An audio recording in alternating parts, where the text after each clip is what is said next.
Gracias por continuar con nosotros, seguir en sintonía desde los diferentes cableoperadores y también nuestra página en Facebook. Ya nos acompaña aquí en nuestro set Juan Malvey, es candidato a la Cámara de Representantes por el Partido Centro Democrático. Le damos la bienvenida. Gracias por acompañarnos. ¿Cómo está? Un gusto saludarte, un gusto saludar a todos nuestros televidentes. Les saluda Juan Malvey, candidato a la Cámara de Centro Democrático, el 102. Bueno, Juan Malvey fue coordinador nacional de regiones del Partido Centro Democrático y también fue asesor de la campaña presidencial de Iván Zuluaga. De Óscar Iván Zuluaga. También es importante resaltar que usted es deportista, fue basquetbolista, perteneció a la selección Valle y también integró a título profesional uno de los equipos de la capital de nuestro país. Vamos a hablar entonces de ese paso del deporte a la política. ¿Cuál es su principal objetivo de llegar a conseguir esa curul en la Cámara de Representantes? Yo soy un convencido de que el deporte es un vehículo para alejar a los jóvenes de la delincuencia, alejarlos del microtráfico, ese flagelo que tanto daño nos ha hecho. El deporte tiene mucho potencial para generar cohesión social, para generar riqueza en este país. Apostémosle a eso, apostémosle a fortalecer el deporte como ese vehículo para alejar a los jóvenes de la delincuencia. En ese fortalecimiento del deporte es muy importante el recurso, ¿no? El que destina el gobierno nacional. Sabemos que actualmente el departamento de Antioquia percibe 16.000 millones de pesos por recursos del gobierno, mientras que el Valle del Cauca tan solo 1.500. ¿Cómo entonces usted allí entrará a trabajar en pro del departamento para percibir mucho más e invertir? Esa es una preocupación fundamental. El departamento de Antioquia tiene un presupuesto superior a los 44.000 millones de pesos, de los cuales 16.000 son transferencia de la nación. El Valle del Cauca apenas cuenta con 1.500 millones de transferencia para un presupuesto total de 25.300 millones. Entonces hay que fortalecer el proceso deportivo con más recursos. La primera propuesta es descuentos efectivos de impuestos para quien done a deporte, educación y cultura. ¿Cómo lo queremos hacer? Como lo hacen en Estados Unidos. Hasta un límite del 30% de la declaración de renta, pero que nos permita tener estadios que se llamen Coca-Cola, McDonald's, cualquier nombre de las grandes empresas, no porque tengan voluntad, sino porque quieran generar recursos para ellos. Eso no está mal, que descuenten impuestos, pero qué bueno sería que nos den un coliseo o un pabellón nuevo en una universidad. Eso es muy interesante y sabe también que me parece a mí el que debería tenerse muy en cuenta y es el tema, además de estos escenarios que usted menciona, es fortalecer los que ya existen, ¿no?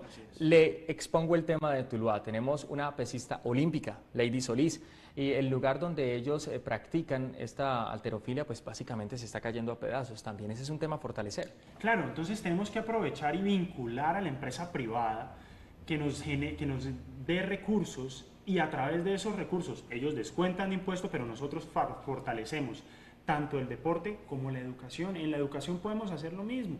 Pensemos en un pabellón, por ejemplo, en la UCEBA, con el nombre de algún gran donante, pero que nos dé unas instalaciones de última tecnología. Así pasa en Estados Unidos. ¿Por qué no le apostamos nosotros a lo mismo? Hace falta voluntad política. Juan, usted tiene tres pilares fundamentales dentro de su propuesta, dentro de su candidatura. Una muy interesante es la reforma del Congreso. ¿Cómo un joven de tan solo 28 años pretende hacer esto y acabar con la maquinaria y acabar con la corrupción y con tanto tema de interés que se vive al interior de esta institución? Nuestra primera propuesta es la renovación política. Apostémosle a gente nueva, no votemos por los mismos que subieron el IVA del 16% al 19% para pagarle los sueldos a quienes nos han acosado con secuestros, con bombas, con extorsión. Renovemos el Congreso, contribuyamos, todos tenemos que poner nuestro granito de arena y eso es votando por candidaturas frescas, por gente nueva, que no tenga esas viejas mañas de la política, sino que quiera apostarle a algo diferente. Esa es la propuesta nuestra en el 102 del Centro Democrático. ¿Cómo hacer para que la comunidad, para que la ciudadanía, para que todos los colombianos recobren la confianza en estas personas que como usted se están lanzando oficialmente a un cargo público como de este tipo? Yo le apuesto a lo que dicen mis entrenadores de básquet desde muy chiquito, porque yo me crié jugando básquet, las 3P, preparación, perseverancia y pasión. Así tenemos que hacer todo, como si fuera desde el corazón, desde adentro. Demostrémosle a la gente, demostrémosle a Colombia, demostrémosle al Valle del Cauca que podemos soñar con un país diferente. Hay que creer. Muchas veces nos han defraudado, pero si no nos levantamos con cada caída, no vamos a hacer la diferencia.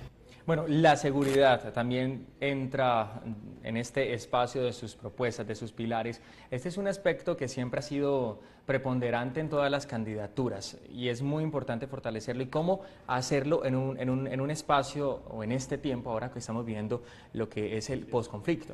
Hombre, sobre el posconflicto se habla mucho, pero la tasa de homicidios del Valle del Cauca es Sigue de aumentando. 51 por cada 100.000 habitantes, en aumento.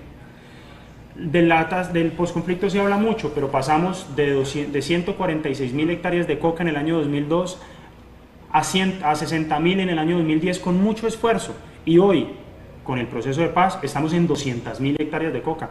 ¿Qué va a pasar el día que el Estado cumpla sus obligaciones y vuelva a perseguir el narcotráfico? Hombre, me preocupa mucho decirlo, pero cuando volvamos a perseguirlos va a haber un incremento en las muertes, porque los narcotraficantes van a salir a la calle otra vez a asustarnos. Por eso tenemos que fortalecer la seguridad. Un discurso fuerte de seguridad no es un discurso en contra de la sociedad, es un discurso en pro de los derechos. La seguridad es un valor democrático, tenemos que apropiarla y fortalecerla. Y también hay que garantizar la seguridad desde los municipios. Yo le planteo un ejemplo. Esta semana o ayer nomás se incautaron 1.000 kilos de marihuana en el norte del departamento. Eso quiere decir que el tema del narcotráfico sigue tomando Claro, el tema relevancia. del narcotráfico ha tomado mucha potencia. Venga, les doy un dato a nuestros televidentes. En Francia capturaron un avión proveniente de Colombia, 1.2 toneladas de coca, es decir, 1.200 kilos, avaluado en 120 millones de dólares. Todo el presupuesto de la inversión extranjera que se estima va a recibir el Valle del Cauca son 200 millones de dólares. Una tonelada de coca es la mitad de ese presupuesto. Hay que estar preocupados. La riqueza que está generándole a los narcotraficantes, el tráfico de droga está en incremento, más cultivos, más recursos para la droga, y la droga es gasolina para las malas prácticas. Hay que combatirla. Es un esfuerzo que tenemos que hacer todos y por eso los invito, acompáñenos para desde el Congreso fortalecer la seguridad, combatamos el narcotráfico. Ese microtráfico también nos ha llevado, del narcotráfico al microtráfico, nos ha llevado a perder a nuestros jóvenes en la droga. La juventud se nos está yendo con la droga. De acuerdo, y cuando habla del fortalecimiento de la seguridad, ¿cuál sería entonces ese proceso que se viviría en conjunto, de la mano con las autoridades? Hablamos de pronto, ¿se considera la opción de militarizar municipios? Por dar un referente, tenemos que hablar del incremento de pie de fuerza. Por dar un referente que es a nivel de nuestro departamento, hablemos de Cali. Bogotá, que es la capital de la nación, tiene un policía por cada 240 habitantes. Medellín, una ciudad comparable con Cali, un policía por cada 340. Cali, la sexta ciudad más peligrosa del mundo y la primera de Colombia, un policía por cada 1.000. Y ese es el referente de Cali, que es la capital del departamento. Si les hago el paneo de lo que está pasando en el resto de los municipios, es aterrador. Entonces no tenemos pie de fuerza, tenemos que bajar recursos, fortalecer el pie de fuerza y darle educación a nuestros soldados y policías para que sean unas fuerzas armadas respetuosas, como lo han venido siempre siendo, de la ciudadanía. Pero para que no sigan perdiendo prestigio, que es lo que está pasando actualmente por el trato que también les están dando algunos de sus superiores, porque vemos videos que rotan en redes sociales. Esto me parece muy interesante lo que usted manifiesta de fortalecer el pie de fuerza y de capacitarlos a ellos. Imagino que más de un joven que nos está viendo se estará interesando por este tipo de propuestas. Nosotros estamos en el tema de educación, que es al que estamos entrando, apostándole a dos elementos. La primera infancia, fundamental. El cerebro humano se desarrolla el 80% en los primeros 5 años de vida. Lo que no hagamos con la primera infancia, con nuestros niños, no lo vamos a corregir con los adultos. El segundo elemento es desde la educación media. Hay una tasa de deserción aquí en Tuluá, que es de donde estamos transmitiendo, del 40% en el paso de la educación del 9º año al 10º, es decir, de la transición a la educación media, que son 10º y 11, desde 9º a 10º. Ese proceso, ofreciéndoles técnico profesional desde el bachillerato, podemos reducirlo, metiéndole al deporte para que genere una identidad y se pueda mantener en la educación, y hablando del técnico profesional para que generen algunos recursos, Dios mediante, para que paguen una educación profesional más adelante. Igual ligado al proceso educativo también debe estar el de las oportunidades laborales, ¿no? Porque cuando ellos salen con ese técnico, automáticamente habría que articular esto. Así es, en el tema de empleo es fundamental tener en cuenta que estamos con una tasa de desempleo del 12%, La apuesta nuestra es baje impuestos, genere más empleo. El IVA del 16 al 19% fue un golpe muy fuerte para nuestra industria, para nuestro trabajo. El Valle del Cauca, con solo el 2% del territorio, tiene el 16% de la producción industrial. Tenemos una oportunidad enorme. Si logramos devolvernos al IVA del 16%, que no debería estar en el 19%, tenemos una oportunidad enorme para generar empleo. Esa es una apuesta de las nuestras. Sigamos con el tema de educación enfocada a la primera infancia, que es también una de sus banderas. Así es. Bueno, en el tema de la primera infancia, lo fundamental es hablar que nuestra juventud tenga las oportunidades. Lo que no hagamos con la primera infancia no lo vamos a recuperar con los adultos. Tenemos problemas de desnutrición crónica. Hombre, ¿cuál fue la alimentación que le diste a los jóvenes desde pequeños? Tenemos problemas de deserción en la educación. ¿Había academia desde pequeños?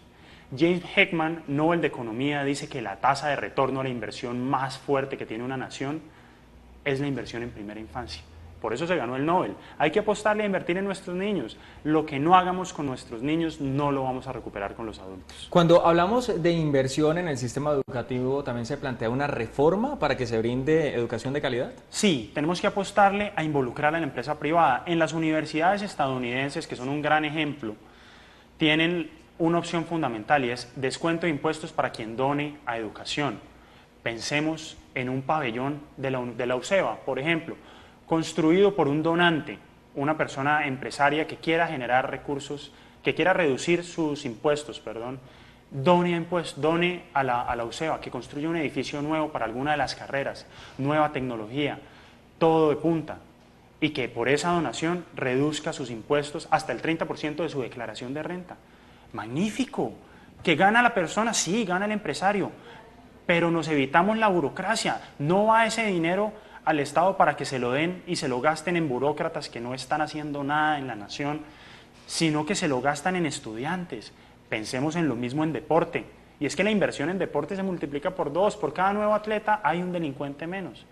Por cada inversión que se haga, por cada peso que se haga de inversión en educación, vamos a tener un país más desarrollado. Apostémosle a eso. Esto es primordial porque, como el coloquial dicho, la infancia o nuestros niños son el futuro de nuestro país, pero más que el futuro es el presente. Yo quiero retomar un aspecto importante cuando usted hablaba de educación, sí. Cuando le iba a brindar a los estudiantes que pasan de noveno de la media básica, entran ya a la parte final de su bachillerato, también se estaría creando o se estaría pensando en la posibilidad de crear nuevos fondos para brindarles no solo a los mejores estudiantes, sino a una gran población que no cuenta con recursos económicos, de tener y acceder a becas para que puedan acceder a preparación universitaria. Claro, pensemos en las becas desde el sector privado. Hay múltiples ejemplos del nivel internacional donde los empresarios constituyen becas, no de buen corazón, aunque hay muchos que lo hacen, sino porque les genera un rédito económico. Apostarle a la educación requiere el vínculo de la empresa privada. En un país como el nuestro, que el Estado, como nos lo ha dejado el presidente Santos, que tiene tantas limitaciones, la apuesta nuestra desde el Centro Democrático de esta candidatura del 112 es vincule a la empresa privada, déle unos réditos económicos, que ellos reduzcan impuestos si le donan a la educación, pero que construyamos nuevos pabellones, que logremos generar más recursos para la educación, que le apostemos a la investigación y al desarrollo tecnológico desde la universidad. Nosotros no le alcanzamos a invertir 1.8 del PIB en investigación y los grandes países son los que le invierten en investigación desde la universidad.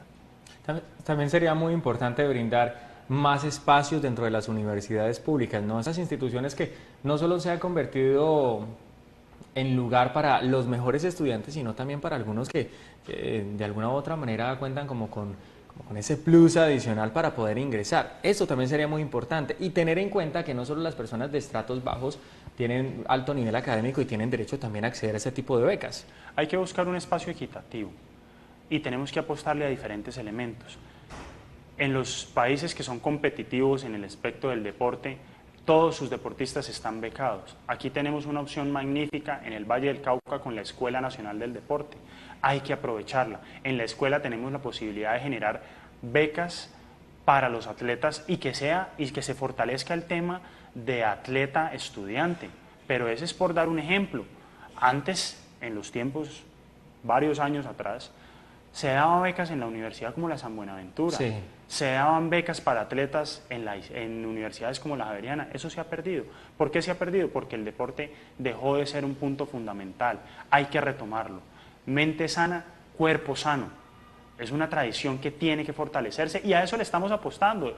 Mi candidatura es una candidatura surgida desde la academia y desde el deporte para fortalecer el proceso político. Tenemos que estar preparados, tenemos que perseverar y tenemos que hacer esto con pasión para que logremos una renovación en el Congreso y le apostemos a nuevas políticas. Juan, además de sus propuestas, ¿cree que la juventud que ostenta sea una ventaja sobre otros candidatos? Claro, yo estoy convencido de que la juventud viene con la pasión y el deseo de hacer las cosas nuevas. Tenemos que proponer renovar este Congreso. Aquí que estamos con nuevas ideas, quiero mencionarles una, por ejemplo, para nuestros televidentes que nos escuchan en el norte y centro del valle. Estamos hablando del plan hortofrutícola para el Valle del Cauca. Hortalizas y frutas. ¿Por qué frutas? Porque la fruta es el plan de retiro, genera recursos, pero un limón produce desde el tercer año y produce hasta el año 20. Pero si hablamos de las hortalizas, como la lechuga, por ejemplo, se producen 5 ciclos al año, es decir, que le da caja al campesino, le da recursos para mantenerse activo. Hablemos de plan hortofrutícola para el Valle del Cauca y generemos recursos para la agricultura y los campesinos.